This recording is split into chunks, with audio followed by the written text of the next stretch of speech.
Hi everyone, welcome back to Tutorials by David, and in this video I will show you how to transfer money on your Charles Schwab account.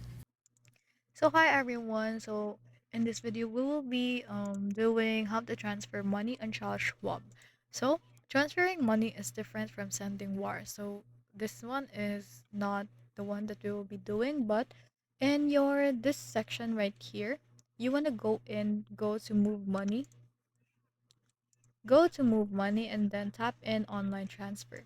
From there, you want to choose the transfer type. So here are some of the transfer type which are between Schwab accounts to or from an external account or a wire transfer or recurring transfer.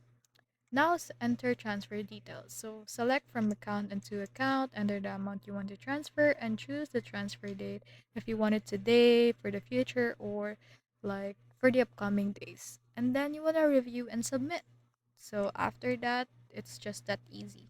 You want to double check the account numbers, amount and date, then click review transfer and then submit. So it is similar from this one, but this one is different because this one is send a wire.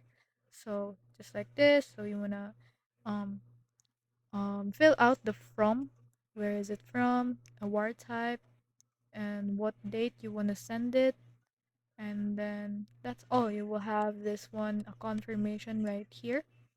And then you just want to select it. And now your um, transaction is now complete. And that's all on how to transfer money on Charles Schwab.